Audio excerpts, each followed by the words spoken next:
الله وبركاته. إن الحمد لله نحمده ونستعينه ونستغفره ونعوذ بالله من شرور أنفسنا ومن سيئات أعمالنا من يهده الله فلا مضل له ومن يضلل فلا هادي له.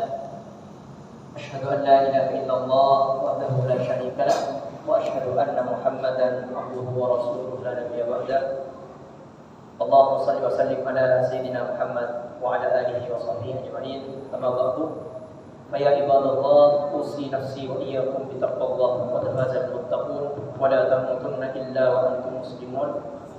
Wahai para hamba Allah, saya wasiatkan kepada diri saya sendiri dan kepada para jamaah sekalian untuk bertakwa kepada Allah Subhanahu wa taala sebenar-benar takwa sebagaimana firman Allah dalam Al-Qur'an, ya ayyuhalladzina amanu taqullaha haqqa tuqatih wa la tamutunna illa wa antum muslimun.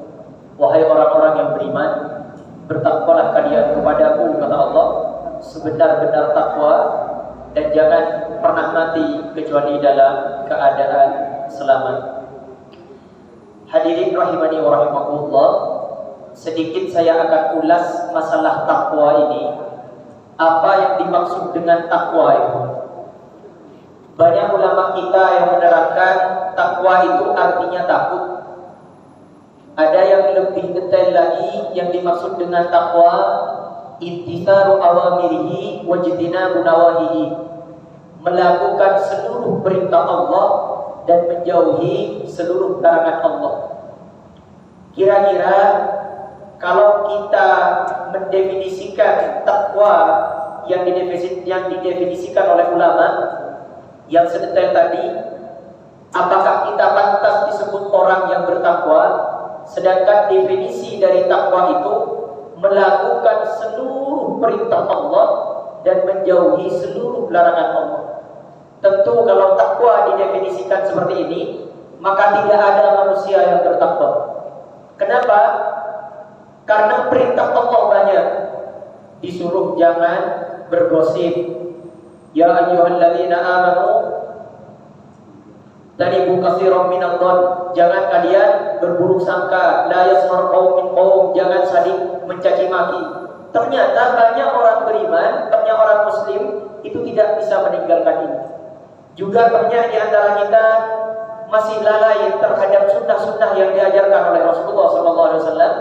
Dan juga banyak di antara kita melakukan kemaksiatan kepada Allah tanpa menyadari. Di antaranya apa? Di Quran surah An-Nur, Allah Subhanahu wa taala berfirman, "Qul lil mu'minina yaghuddu min absarihim." Katakan Muhammad kepada orang yang beriman, jagalah pandangannya. Ternyata banyak masih di antara kita, meskipun tanpa sengaja, kita masih melihat yang dilarang oleh Allah. Contoh sekarang ada HP, ada TV, terkadang kita melihat aurat perempuan di TV tersebut. Jadi kalau disebut dengan takwa melakukan seluruh perintah Allah dan menjalankan dan menghindari seluruh larangan Allah, tentunya kita tidak masuk dalam definisi tersebut. Sekarang kalau kita gali yang dimaksud takwa secara bahasa itu apa? Takwa itu berasal dari kata waqa dalam bahasa Arab. Waqa yaqi wiqayah. Apa yang dimaksud wiqayah ini? Hati-hati. Jadi yang disebut dengan takwa itu kita berhati-hati betul terhadap aturan Allah, itu disebut orang bertakwa. Kalau dari segi bahasa, dalam bahasa Arab, takut itu ada banyak dalam kalimat bahasa Arab. Di antaranya takut. Kalau takut yang biasa dalam bahasa Arab itu disebut dengan khauf namanya. Khauf, takut. Takut lapar, takut sakit, takut tidak punya harta, takut tidak bisa bayar hutang. Itu namanya khauf. Terus ada takut yang lebih dalam lagi. Takutnya sangat takut luar biasa. Contohlah begini. Ada orang yang bekerja sebagai aparat negara misalnya. Ketika ada orang, ada atasannya, ada masyarakat, dia luar biasa, takdim sekali, takut, yang mau korupsi takut. Ini disebut dengan khauf. Tapi ketika di belakang, setelah tidak ada orang, tidak ada yang bisa melihat dia korupsi misalnya, maka dia statusnya cuma khauf. Jadi dia disebut takut, cuma takutnya dia karena ada manusia. Ada tingkatan lagi, takutnya itu sangat takut luar biasa. Itu dalam bahasa Arab disebut dengan khosyah namanya. Apa khosyah ini? Ada orang, tidak ada orang, dia tetap takut luar biasa. Nah, khosyah ini tidak dimiliki oleh semua orang, hanya dimiliki oleh orang yang paham terhadap agama. Dalam Al-Quran Allah Subhanahu wa ta'ala berfirman, innama yakhshallaha min ibadihil ulama. Innama yakhshallah, pakai yakhsha di sini. Sesungguhnya yang takut sebenar-benar takut kepadamu sampai takut secara mendalam, baik ada orang tidak ada orang, dia takut kepadamu min ibadihi, kata Allah, dia ada di antara golongan hamba-hambaku. Tapi siapa orang ini? Min ibadihil ulama, yaitu orang yang alim saja. Kalau orang tidak paham agama, maka takutnya tidak akan takut secara mendalam. Contoh, Pak, saat tadi misalnya yang saya contohkan tadi, ketika dia ada orang, ada atasannya, ada yang melihat, dia takut untuk melakukan kesalahan. Tetapi ketika sudah tidak ada orang, dia korupsi, dia begini, itu masih kok. Kalau orang yang khosyah, dia tahu ilmu agama, ada neraka khusus dalam Al-Quran itu, namanya hutomah namanya. Apa namanya? Hutomah. Dalam Al-Quran dijelaskan, wa ma adraka mal hutomah. Kamu tahu tidak neraka hutomah itu seperti apa? Kata Allah. Narullahil muqadah allati tattali'u 'alal afidah. Neraka hutomah itu ketika dimasukkan manusia ke dalam neraka itu, bukan dimasukkan saja, tapi diikat oleh Allah tangannya. Kakinya diikat, Pak, tangannya diikat. Terus kata Allah, dielas dari masing-masing jari jemari kakinya. Dielas satu-satu, Pak. Hatta tattali'u 'alal afidah. Di sini pakai afidah, jamak dari fuad. Fuad itu pikiran yang paling dalam. Jadi kata Allah, dielas dari ujung kaki sampai mendidih ke ujung otaknya yang paling dalam. Jadi di satu-satu disiksa, Pak. Jadi kalau orang sudah paham, sekarang panjenengan sudah tahu, kalau siksanya Allah itu tidak main-main. Paling ringannya siksa Allah di neraka, ini paling ringan, diambil ubun-ubun seseorang. Innal ladzina kafaru bi ayatina, kata Allah, sungguh orang yang kufur kepada ayat-ayatku, yang tidak mau memperhatikan halal haram yang saya tekankan, yang saya aturkan, kata Allah, saufa nuslihim naro, akan kucelupkan dia ke neraka. Ketika dicelupkan, Pak, apa Ustaz? Kan cuma dicelupkan, Ustaz, katanya. Astagfirullah. Neraka itu, Pak, di atasnya sampai ke bawah, kalau orang dilemparkan ke neraka, yang mau nyampe ke bawah itu 70 tahun. Bayangkan 70 tahun bagaimana dalamnya neraka itu. Jadi selama masuk ke dalam itu, terbakar semuanya, habis kulitnya, habis dagingnya, tinggal tulangnya. Setelah itu diangkat oleh malaikat lagi. Kullama nadijat juluduhum, setelah habis terbakar, badalnahum juludan ghairaha, aku tumbuhkan lagi daging-dagingnya, kata Allah. Liyadzuqul adzab, agar dia merasakan azab Allah. Jadi kalau kita sudah tahu, oh ini loh kalau saya melakukan kesalahan, kalau saya melanggar perintah Allah. Jadi ulama itu, orang yang paham agama itu akan takut kepada Allah dimanapun dia berada. Nah, sekarang momennya adalah Maulid Nabi. Maulid Nabi banyak yang mengartikan, ada yang mengartikan bulan kelahiran Rasulullah. Nah, kita harus sepakati bahwasanya bulan Maulid ini memang berada di Rabiul Awal, dan Rasulullah lahirnya di tanggal 12 hari Senin, Rabiul Awal. Kita sepakati bahwasanya bulan sekarang adalah bulan kelahiran Rasulullah. Entah ada perbedaan di antara kita, ada yang begini, ada yang begini, kita masing-masing jangan saling menyalahkan. Karena kita itu tidak ada yang terjamin masuk surga, tidak ada. Kita semuanya hanya pengharap surga semuanya. Jadi daripada kita menyibukkan, menyalahkan orang lain, mending kita lakukan amalan-amalan yang benar menurut kita dan benar menurut hadis-hadis dan Al-Quran Karim. Baik, untuk memasuki pada kajian pada malam hari ini, saya akan membahas sirah nabawiyah, yaitu kisah tentang baginda Rasulullah SAW. Siapa sih Rasulullah ini? Karena bagaimana orang cinta kalau dia tidak mengenalnya?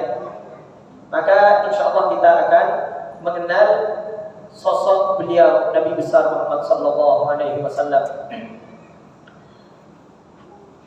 Baik, kita mulai dulu dari manusia awal manusia diciptakan, yaitu Adam alaihissalam. Jadi Nabi Adam ini adalah awal mula manusia, Pak. Kita sepakat bahwasanya awal mula manusia itu dimulai dari Nabi Adam alaihissalam. Jadi seluruh manusia itu semua saudara kita.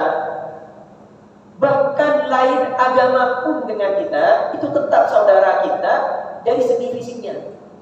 Contoh misal, karena terkadang kita sibuk terlalu semangat beragama ini sampai ini neraka gitu.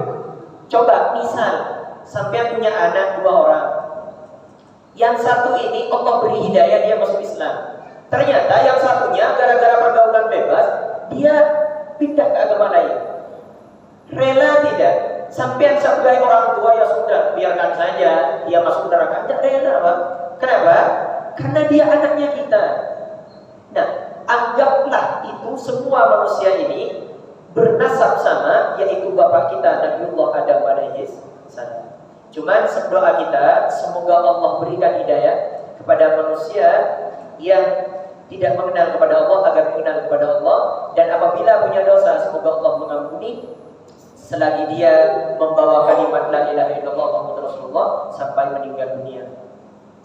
Nah, Nabi Adam alaihissalam ini diturunkan oleh Allah ke muka bumi, diberilah petunjuk oleh Allah sebagaimana firman Allah dalam Al-Qur'an, "Qul nahbitu minha jami'a fa imma ya'tiyannakum minni hudan faman tabi'a hudaya fala khaufun 'alaihim wa la hum yahzanun." Dan turunlah kamu ke bumi. Nanti ketika kamu turun ke bumi, maka akan kukirimkan hudan, kata Allah, petunjuk. Yang nanti dengan petunjuk itu, kamu tidak akan pernah bingung lagi, tidak akan pernah tersesat lagi. Makanya di bumi itu tidak ada kisah Nabi Adam kalah dengan setan, tidak ada. Jadi kalahnya Nabi Adam dengan setan, tertipunya Nabi Adam dengan setan di surga, Pak. Kenapa? Karena Nabi Adam masih belum diberi hudan oleh Allah, belum diberi petunjuk. Setelah Nabi Adam turun ke muka bumi, maka tidak ada Nabi Adam tidak pernah terlengser lagi, tidak pernah tertipu lagi. Makanya di Al-Quran itu Allah tegaskan, "Ya bani Adam la yaftinannakum asy-syaitanu kama akhraja abawaykum minal jannati." Kata Allah, wahai anak cucu Adam, jangan sampai kamu terlengserkan ikut tipu daya setan, sebagaimana bapakku dulu Adam itu aku keluarkan dari surga dikarenakan ikut tipu dayanya. Nah, makanya nanti Pak, ini dalam sebuah hadis. Ini mohon sampean, semoga saya berdoa, semoga kita hanya dengar dari saya saja, semoga kita tidak mendengar dari iblis. Nanti ketika di akhirat, iblis itu akan buat pengumuman, Pak. Akan bilang kepada seluruh manusia yang ikut kepadanya, "Hei manusia yang ikut bisikanku dulu, kamu jangan menyalahkan saya, karena saya dulu tidak pernah mengajak kamu, pegang tangan kamu untuk ikut saya, tidak pernah. Saya hanya membisikkan di telingamu dan di hatimu. Kenapa kamu ikut saya? Padahal sudah Allah kirimkan utusan kepadamu. Setelah utusan Allah kirimkan sahabat, setelah sahabat tabi'in, setelah tabi'in ulama dilanjutkan sampai sekarang, Allah telah mengirimkan pendakwah untuk mengajakmu, ayo ke masjid, jangan makan yang haram, ayo lakukan sholat berjamaah.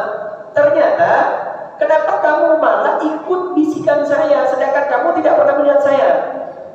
Katanya ustadznya, jangan berzina ya, jangan melihat yang bukan mahram, jangan makan yang haram, jaga sholat ya, jangan disibukkan dengan dunia, kata ustadznya. Kata setan, aku itu tidak dilihat oleh kamu, kamu malah ikut aku, jadi kamu yang bodoh. Jadi nanti setan akan buat pengumuman seperti iblis. Maka kita berdoa kepada Allah, semoga kita tidak mendengar itu di akhirat nanti, karena itu akan diumumkan di neraka. Kita berdoa semoga kita ada di surga semuanya, amin ya rabbal alamin. Baik.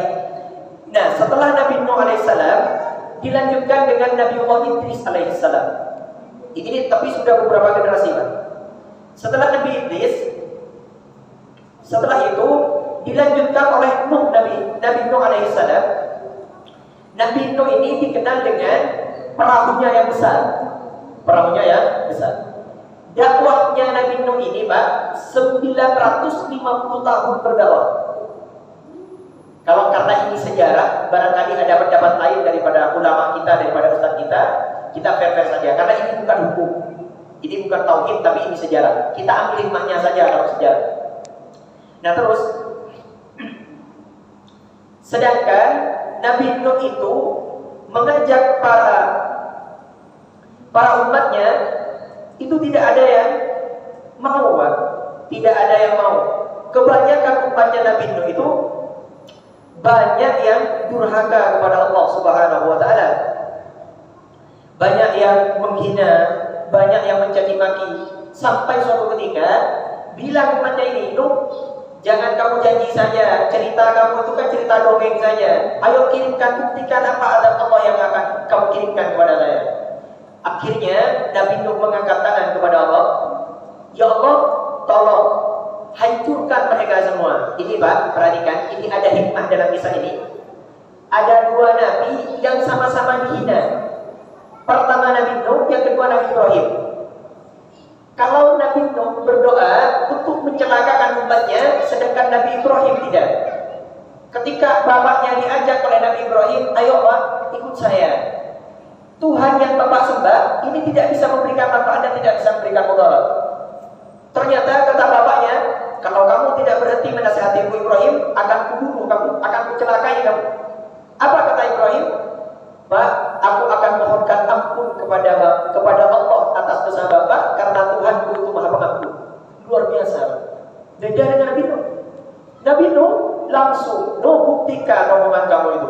Datangkan adabnya Allah itu. Ya Allah, hancurkan mereka."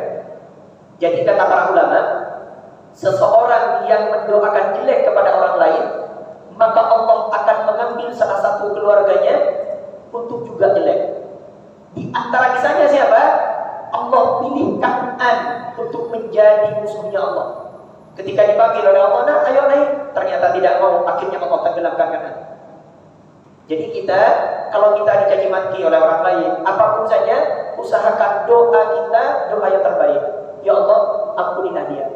Ustaz, manfaatnya apa Ustaz kalau kita berdoa kebaikan?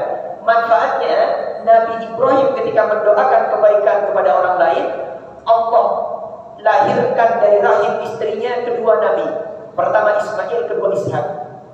Yang dari Ishak ini turunlah beberapa nabi semuanya. Ada Yunus, ada Sulaiman, ada Daud dan sebagainya. Dari jalur Ismail turunlah jalur Nabi Muhammad SAW. Jadi dalam kisah ini, ketika ada sesuatu yang kita tidak mengenakan kepada kita, doakan yang terbaik. Nah, Ustaz, kalau misal dia sangat keterlaluan, Ustaz, doa dia keterlaluan kepada kita, dibolehkan oleh ulama mendoakan. Kalau ingin mendoakan kejelekan, itu bukan mendoakan kejelekan sebenarnya, tapi memasrahkan kepada Allah. Contoh, ada orang zalim kepada kita, Pak, kita minta sama Allah, "Ya Allah, Engkau yang Maha Adil, tolong adili dia, hukum dia menurut keadilan-Mu." Ini kita tidak minta untuk menjelekkan dia, untuk kerusakan dia. Ini pernah terjadi kalau tidak salah ini ceritanya di Turki. Ini kisah nyata, Pak. Ada seorang nelayan. Ini nelayan ini baru datang dari nelayannya, baru datang tangkap ikan. Ini orang fakir, Pak, tidak mampu. Ini mau dijual ikannya. Qadarullah ketemu dengan salah satu pejabat negara di sana. Dulu ini kisahnya. Dan kalau sekarang anggap TNI dulu. Tapi bukan TNI di sini ya. Anggap TNI dulu. Karena TNI ini punya kekuatan, punya power, di kenegaraan dia punya kenalan, tidak akan dihukum. Akhirnya dia ambil ikannya. Kata ini, Pak, jangan ambil ikan saya. Kalau ini diambil, anak saya sama istri saya mau makan apa? Sudah, kamu jangan banyak ngomong-ngomong. Akhirnya dia bawa. Akhirnya ini terzalimi, dia angkat tangannya. Ya Allah, Engkau yang Maha Adil. Aku mohon keadilan-Mu, ya Allah. Hukumlah dia menurut hukuman yang pantas menurut-Mu. Qadarullah, ulang ini singkatnya. Dari sakit ikhlasnya orang yang punya ikan ini, dia memasrahkan kepada Allah, sudah tidak memikirkan ikannya lagi. Jadi fokus, ya Allah, aku minta rezeki yang memang halal untukku dan yang lebih baik untukku, untuk mengganti rezeki yang tadi. Singkatnya, pulang ke rumahnya yang TNI ini, yang tentara ini, ikan yang mati ini sudah dibersihkan, Pak. Ketika mau dipotong, ternyata ikannya ini hidup, menggigit tangannya. Menggigit tangannya, dipukul sama orang ini, sama TNI ini, akhirnya mati ikannya. Ikannya ini ikan biasa, tidak ada racunnya, ikan biasa saja. Qadarullah, setelah itu dimasak ikan yang haram ini, yang diambil secara paksa tadi, dimakan, selesai itu tertidur di tengah malam. Dan di tidurnya ini tidak bisa tidur, Pak. Ternyata bekas yang digigit oleh ikan ini sangat luar biasa. Ternyata datang ke seorang tabib, sembuhkan saya tabib. Akhirnya diobati sama tabib. Ternyata kata tabibnya, Pak, ini bahaya, Pak. Ternyata ada bakteri yang masuk ke dalamnya. Ini harus segera dipotong jarinya, katanya. Kalau ini terlambat, nanti akan menyebar, Pak. Akhirnya tidak ada pilihan lain, dipotong, Pak, jarinya. Potong. Keesokan harinya, makin sakit ini. Dicek lagi, Pak, ternyata lambat, sudah sampai ke tangannya. Akhirnya dipotong lagi, Pak. Ini kisah nyata, bukan dongeng. Setelah itu dicek lagi, keesokan harinya sakit lagi. Akhirnya kata dokternya, ini kata tabibnya, ini harus dipotong lagi tangannya sampai habis, dipotong lagi. Keesokan harinya sakit jantungnya, tidak bisa, sakit ini tidak bisa tidur tetap, sesak. Dicek lagi, ternyata, Pak, ternyata prediksi saya salah. Bakterinya ternyata cepat berkembang biak dan sudah masuk ke jantung dan paru-parunya. Ini harus segera dioperasi. Pilihannya hanya dua. Yang pertama, bapak hidup tapi cacat. Ini kalau berhasil, bapak hidup tapi cacat. Yang kedua, bapak tidak selamat. Jadi tidak ada yang sembuhnya cacat. Akhirnya ini bagaimana jantung mau dioperasi? Akhirnya, ya ini kan pengobatan dahulu ya, tidak tahu prosesnya gimana. Singkatnya ini datang kepada seorang ulama, Kiai, tolong sembuhkan saya, Kiai, doakan saya agar saya bisa sembuh dari penyakit ini. Kata Kiai ya, coba nak, kamu ceritakan penyebabnya kamu gimana? Akhirnya ini cerita, begini Kiai, saya mengambil secara paksa di lautan ikan dan ikannya itu milik orang yang tidak mampu. Ternyata setelah nyampe ke rumah ikannya ini mati, tiba-tiba hidup lagi dan menggigit tangan saya. Katanya Kiainya, coba kamu cari orang itu, minta maaf kepada dia. Barangkali ini bukan penyakit biasa, tapi hukuman dari Allah. Hukuman dari Allah. Singkatnya dia datang kepada seorang pemuda itu, dicari, Pak. Ternyata ketemu sama pemuda tadi. Minta maaf, karena sudah kepotong tangannya. Yang namanya sakit sudah kurus.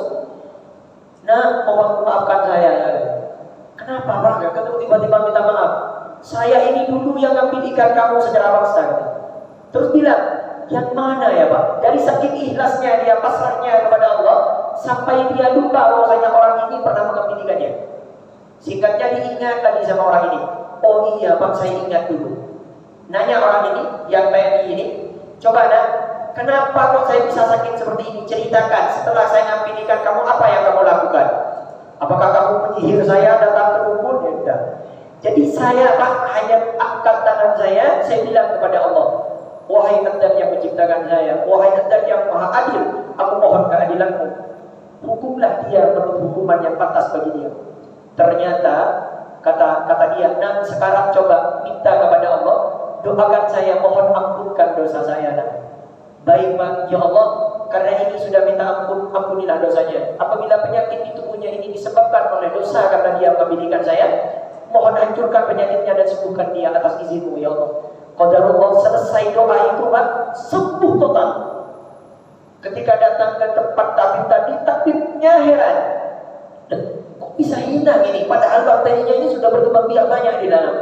Akhirnya dia cerita, saya tadi datang ke pantai, saya minta doa kepada orang yang dulu saya dolimi. Akhirnya apa kata dokternya? Seandainya dulu kamu datang ke dia langsung, maka jari kamu dan tangan kamu akan utuh. Jadi barangkali ada di antara kita ada penyakit yang tak kunjung sembuh, tolong ingat-ingat Pak. Barangkali kita pernah durhaka kepada orang tua atau teman. Karena semua kita pasti durhaka pada orang tua, semuanya. Bahkan dalam Al-Quran, fala taqul lahuma uff. Kamu katakan kepada ibumu, itu dosa.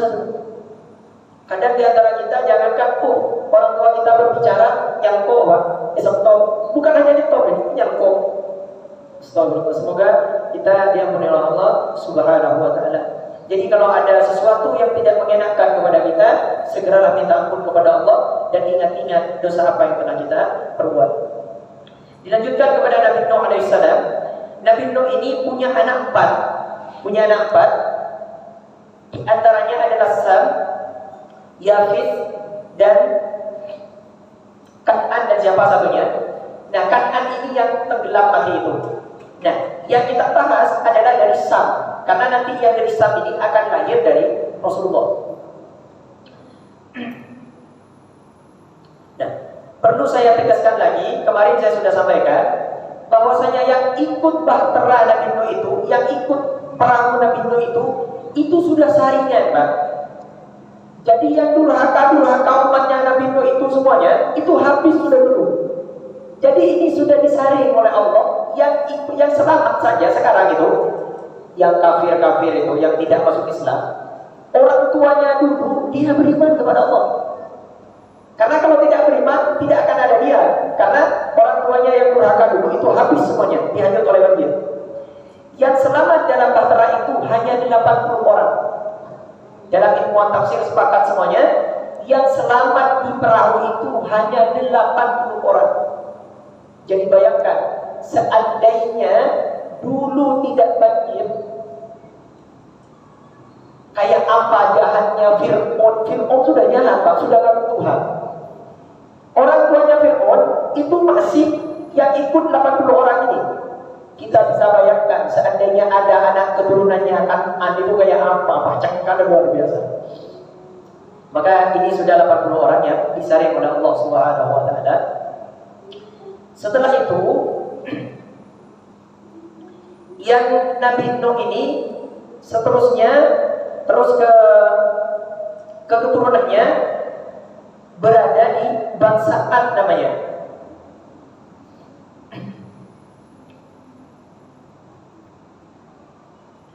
Nah, setelah dari keturunan Ad yang kemudian ini lahirlah dari keturunan Ibrahim alaihissalam. Jadi Nabi Nuh ini juga keturunan, dan Nabi Ibrahim ini juga keturunan generasi dari Nabi Nuh.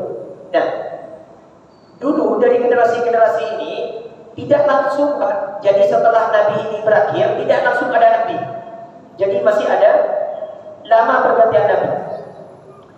Nah, sebelum Nabi Ibrahim menjadi Nabi, manusia itu tidak kenal kepada Allah sudah banyak menyembah pada patung-patung, sudah menyembah kepada patung. Nah, Nabi Ibrahim ini sejak kecil Nabi Ibrahim itu bertanya kepada ibunya, "Ibu, Tuhannya saya siapa, Ibu?" Kata Nabi Ibrahim itu kepada ibunya. Kata ibunya, "Tuhannya kamu nak saya."